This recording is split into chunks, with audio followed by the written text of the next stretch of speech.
Hello students, सो हम part 2 of the video of section 112 capital A of income tax act discuss करने जा रहे हैं। पार्ट 1 देखना बहुत ज़रूरी है क्योंकि ये जब सेक्शन आया था it was a replacement of an earlier existing exemption under section 1038।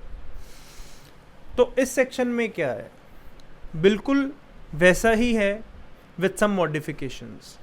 क्या वही तीन securities, equity share, equity oriented mutual funds की यूनिट्स और यूनिट्स ऑफ बिजनेस ट्रस्ट, अगर वो लॉन्ग टर्म में बेचते हो और एसटीटी पे करते हो तो तुम्हें 10% टैक्स देना पड़ेगा। पहले पूरा एग्जेम्प्ट था, अब 10% देना पड़ेगा।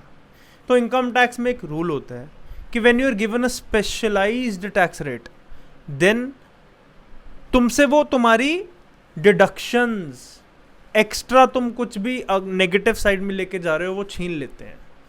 तो सेम चीज़ सेक्शन 44B में कोई फॉरेन कंपनी अगर शिपिंग बिजनेस कर रही है तो उसको एक स्पेसिफाइड टैक्स रेट देना पड़ता है। 44BBA में, 44BB में कोई एयरक्राफ्ट है, कोई ऑयल निकालने वाले सेक्शन है, तो उसमें स्पेसिफाइड कंपनियों को स्पेसिफाइड टैक्स रेट देना पड़ता है। वहाँ पे भी चैप्टर 6A की डिडक्शंस छीन लेते हैं, लॉसेस छीन लेते हैं। तो सिमिलरली यहाँ पे भी कुछ ऐसा करते हैं कि जब तुम्हें 10% टैक्स रेट की कंसेशन दे दी तो तुमसे चैप्टर 6A की डिडक्शंस छीन लेंगे, तुम्हें 87 कैपिटल ए की रीबेट भी नहीं देंगे। Got it?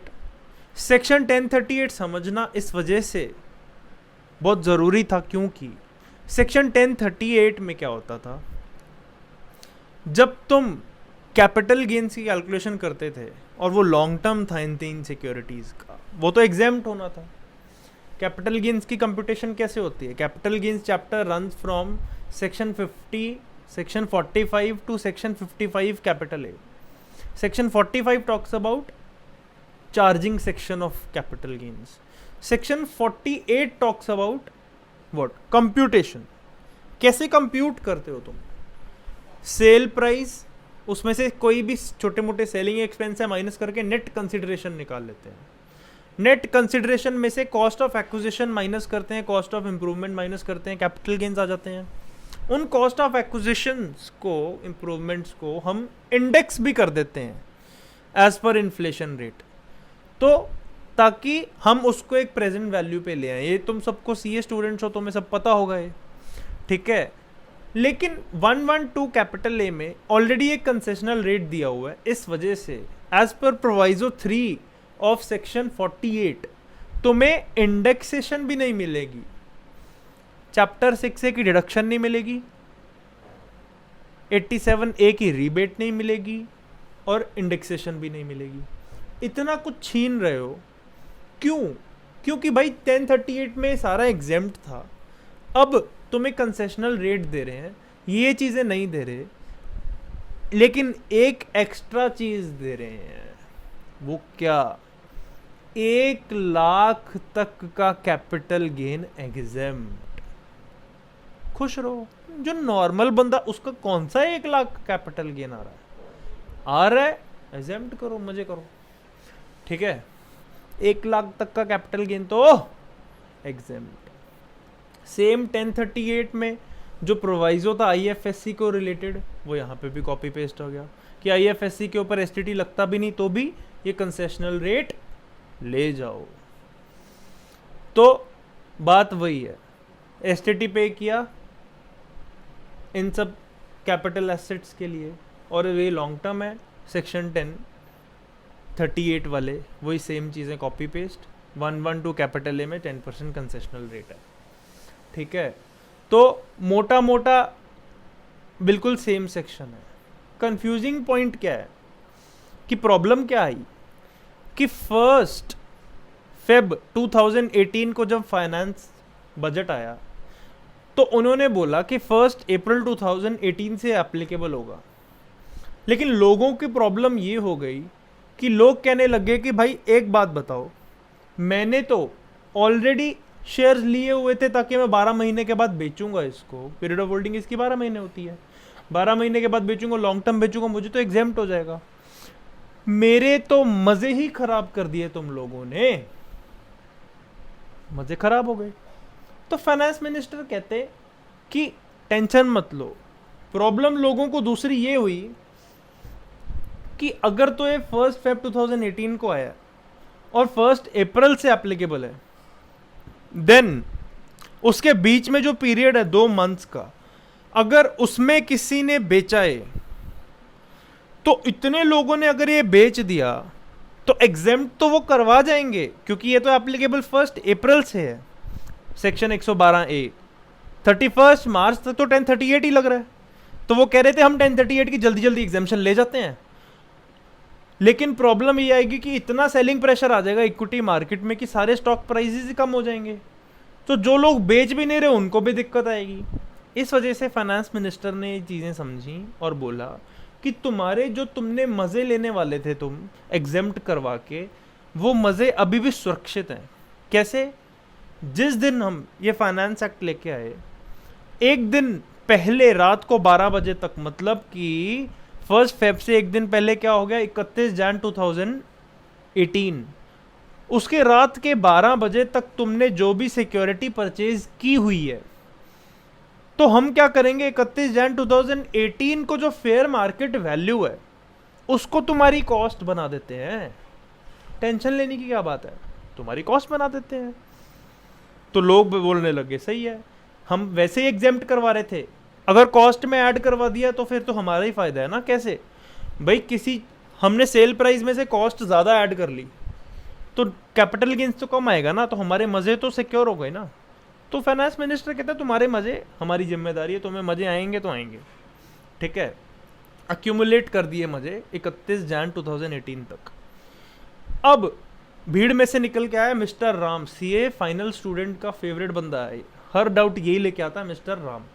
मिस्टर राम क्या बोलता है कि भाई 31 जन 2018 को मेरी जो फेयर मार्केट वैल्यू थी वो थी 150, लेकिन मैंने वो नवंबर 2017 में खरीदे थे शेयर्स 200 रुपये के एक्चुअल में, तो तुम तो कह रहे हो मुझे उससे भी कम फेयर मार्केट वैल्यू दोगे। तो फाइनेंस मिनिस्टर कहता भाई टेंशन मत लो, हमने फॉर्मूला ऐसे ही बना रखा है, आपको नुकसान नहीं होने देंगे। कॉस्ट, एक्चुअल कॉस्ट और fair market value whichever is higher ले लो, बात खत्म करो, नक्की करो केस। तो बोले कोई टेंशन नहीं है, आपके मजे कहीं नहीं जाने दे रहे हम। जो एक्चुअल कॉस्ट आपने ज़्यादा लिया तो वो ले लो, एक्चुअल कॉस्ट कम ली है तो मजे स्टोर होते होते होते तो 31 जन तक जितना भी एक्यूमुलेट हुई तुम्हारी कॉस्ट, मतलब कि फेयर मार्केट वैल्यू 31 जन, वो ले लो विच एवर इज हायर। अब इंडिया में लोगों को दिक्कत ये है कि उनको थोड़े से मजे दो तो उनको मजे ज़्यादा आने लग जाते हैं, तो वो फाइनेंस मिनिस्टर के ही मजे लेने लग गए। कैसे? मान लो उनकी एक्चुअल कॉस्ट 100 रुपये है और फेयर मार्केट वैल्यू 31 जन की आ जाती है 150, और उन्होंने एक्चुअल में जब सेल किया इसको अगले साल, जैसे मान लो जुलाई नवंबर 2018 को जब से एप्लीकेबल हो गया था, उन्होंने सेल किया इसको 120 पे। अब मुझे एक बात बताओ, अगर ये 31 जन वाला कॉन्सेप्ट ही ना होता तो नॉर्मली क्या होना था, 100 रुपये के तो उसकी एक्चुअल कॉस्ट है, ठीक है, 120 पे उसने सेल किया, 20 रुपये का कैपिटल गेन आना था। लेकिन इसको हार्डशिप ना हो इस वजह से उन्होंने क्या बोला कि चलो ठीक है, तुम्हारी हम फेयर मार्केट वैल्यू ले लेते हैं, कॉस्ट इज 100 रुपये, फेयर मार्केट वैल्यू 31 जन इज 150, तो 150 ले लेते हैं। तुमने 120 पे बेच दिया तो तुम्हारा कैपिटल गेन तो चलो ठीक है नक्की हो गया, लेकिन तुम तो 30 रुपये का एक्स्ट्रा लॉस नहीं लेगे बिना बात के। भाई ये लॉस तुम्हें होना थोड़ी था, तुम्हें हमने एक कंसेशन दिया था कि तुम्हारे जो मज़े हैं वो स्टोर कर रहे हैं, मतलब तुम्हें जो एग्जेम्प्ट होना था वो तुम्हें हम फायदा दे रहे हैं। जो चीज़ तुम्हें एग्जेम्प्ट होनी ही नहीं थी, जब लॉस आ रहा है बिना बात का उस फायदे से, वो नहीं देंगे हम। बात को समझो, अगर 31 जन वाला कॉन्सेप्ट ना होता तो 20 रुपये एग्जेम्प्ट होने थे, तो 20 रुपये हम एग्जेम्प्ट कर देते हैं। कैसे? विच एवर इज तुमने हायर किया है ना, 100 150 whichever is higher, limit that thing to sell price. तो 150 and 120 sell price, now whichever is lower कर दो, तो 120 ही तुम्हारी कॉस्ट, 120 ही तुम्हारा सेलिंग प्राइस, तुम्हें कैपिटल गेन्स जो 20 रुपए का हो रहा था एग्जेम्प्ट कर देते हैं, बट वो 30 रुपए का लॉस नहीं देंगे। इसी वजह से कॉस्ट ऑफ एक्विजिशन के फॉर्मूले में ही लिख दिया कि कॉस्ट या 31 जन 2018 का fair market value whichever is higher, limit that to selling price if selling price is lower then the fair market value, ताकि लॉस ना मिल जाए अननेसेसरी। दूसरा केस, सेम एग्जांपल, 100 रुपए की कॉस्ट, 150 रुपए का fair market value. What if जो तुम्हारी सेलिंग प्राइस है जो ओरिजिनल कॉस्ट से भी नीचे है 80 रुपए, तो भाई अगर ये जैन वाला कॉन्सेप्ट होता भी ना, तब भी जो 20 रुपए हैं वो तो मिल ही जाने थे ना। Now you have to limit that fair market value जो ओरिजिनली 100, 150, हायर 150, तो तुमने कॉस्ट ऑफ एक्विजिशन 80 नहीं करनी है, क्योंकि 80 करोगे तो तुम्हें लॉस भी नहीं मिलेगा। ओरिजिनली तो 100 माइनस 80 20 रुपए का लॉस मिल जाता ना, अब नहीं मिलेगा। लेकिन इसी वजह से फाइनेंस मिनिस्ट्री ने इसका जो कैलकुलेशन का मेथड बनाया है जो लोगों के दिमाग खराब करता है, वो क्या है? वो ये है कि उन्होंने अपने फॉर्मूले में ये लिख रखा है कि कॉस्ट को कंपेयर करो किससे, lower of the fair market value on 31st Jan and selling price. तो जो lower of fair market value and selling price होगा उसको कंपेयर करो कॉस्ट से, तो उन दोनों में से जो हायर होगी वो ले लो। ये तो उन्होंने मैथमेटिकल फॉर्मूला बता दिया जिसका लॉजिक मैंने तुम्हें बताया है। क्या कि अगर तो ओरिजिनल कॉस्ट से ज्यादा है सेलिंग प्राइस लेकिन फेयर मार्केट वैल्यू से कम है, बीच में है, तब तो उसकी सेलिंग प्राइस ही उसकी कॉस्ट है। अगर ओरिजिनल कॉस्ट से भी कम है सेलिंग प्राइस, तो ओरिजिनल कॉस्ट या fair market value whichever is higher करके ले लो। बेसिकली तुम्हें फंडा पता होना चाहिए कि सिर्फ फेयर मार्केट वैल्यू की वजह से लॉस नहीं देंगे, लेकिन जो ओरिजिनल कॉस्ट से भी कम पे बेचा है तो वो तो लॉस मिल ही जाएगा ना। तो सेलिंग प्राइस वही होगी तो कॉस्ट उतनी होगी। हाँ, इसका फॉर्मूला क्या है कि take higher of cost and lower of fair market value on 31st Jan and selling price. ठीक है, इसको थोड़ा कॉपी में कैलकुलेट करके देखोगे, बात वही है, 80, 120 ऐसे एग्जांपल लेके देख लो।